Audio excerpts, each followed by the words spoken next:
Hello student, welcome back. बच्चे next question है आपके पास, क्वेश्चन नंबर 28 सैम्पल पेपर का, जो कि आपके पास क्या है, फोर्थ चैप्टर का आपका दे रखा है क्वाड्रेटिक पॉलिनोमियल का। Find the zeros of the quadratic polynomial, और पॉलिनोमियल है आपके पास 2x² minus 1 plus 2√2 into x plus √2।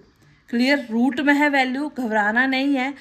जैसे मैंने आपको बता रखा है फैक्टराइजेशन मेथड, वैसे ही यूज़ करना है आपको, ज़्यादा टेंशन नहीं लेनी है। बताती हूँ मैं कैसे करना है।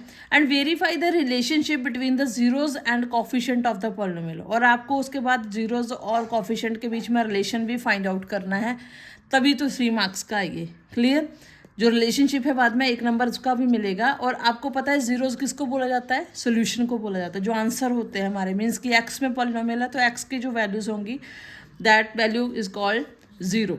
ओके, तो 2 वैल्यूज निकलेंगी यहाँ पे, क्योंकि एक्स स्क्वायर है तो जीरोज आ जाएगा। और coefficient of polynomial, you know very well, coefficient of polynomial किसको बोलते हैं, ए बी सी। जो यहाँ एक्स के साथ कॉफिशिएंट लिखे हुए हैं वो आपके ए बी सी होते हैं, उनके साथ आप रिलेशनशिप फाइंड आउट करोगे।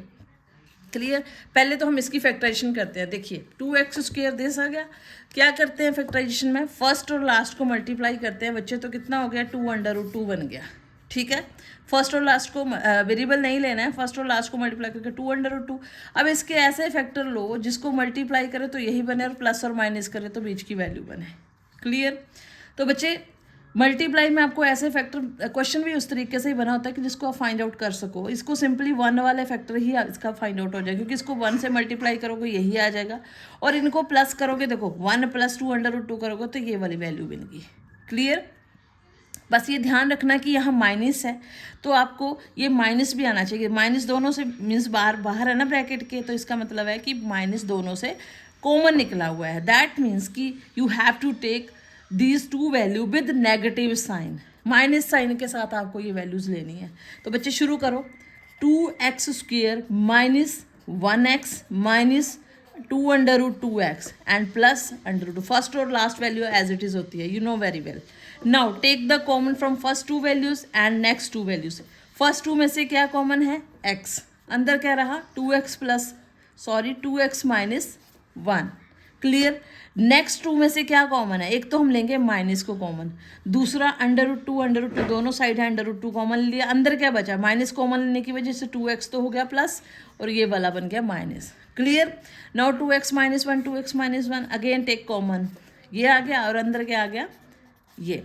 अब क्या करना है, to find values, value find out करने के लिए हम इसको क्या रखते हैं, इक्वल टू 0, दोनों वैल्यूज दोनों फैक्टर को इक्वल टू 0 रखते हैं।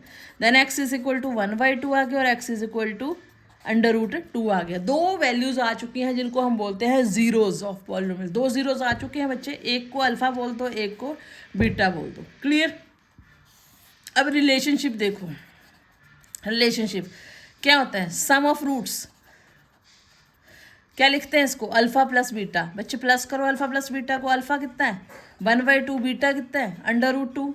क्लियर, √2 है तो इसका एलसीएम ले लो, थोड़ा सा एलसीएम लेके कितना आ जाएगा 2, और 1 + 2 √2। क्लियर, अब ध्यान से देखो जरा, 1 + 2 √2 क्या है, ये b, ये a है, ये b है, और ये c है।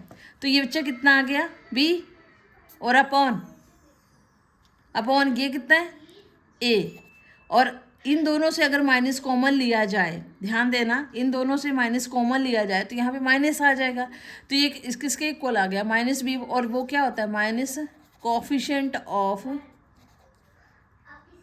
x upon coefficient of x²। ये आ गया आपके पास सम ऑफ द रूट्स, उसकी वैल्यूज़ है, आपका उसकी वैल्यूज़ को प्लस करके आपने ये रिलेशनशिप फाइंड आउट कर दिया। क्लियर बच्चे, ध्यान देना जरा, 2x² माइनस दिस ये था ना, आपके फैक्टर मिल गए, यही सेम ही 1 और 2√2, जो कि आपको माइनस के साथ लेने पड़े, और माइनस के साथ लिए तो आपके पास यहाँ माइनस में आए, यहाँ से भी कॉमन लिया तो दोनों फैक्टर माइनस में आए, जिससे आपके पास प्लस की वैल्यूज़ बनी हैं आपके पास। क्लियर, जब आप सम ऑफ द रूट्स करोगे तो ये आ जाएगा, और आप करो product of the roots. Product of the roots क्या होगा, अल्फा इंटू बीटा। बच्चे अल्फा इंटू बीटा कितना आ जाएगा, 1/2 इंटू √2 कितना आया, √2/2। अब √2 क्या है c, और a क्या है 2, सॉरी a, ठीक है, तो ये क्या हो गया, कॉफिशेंट ऑफ एक्स स्क्वायर, और ऊपर क्या है, कांस्टेंट वैल्यू। तो इसको लिख दो constant term upon coefficient of x square. बच्चे ये आपका हो गया रिलेशन।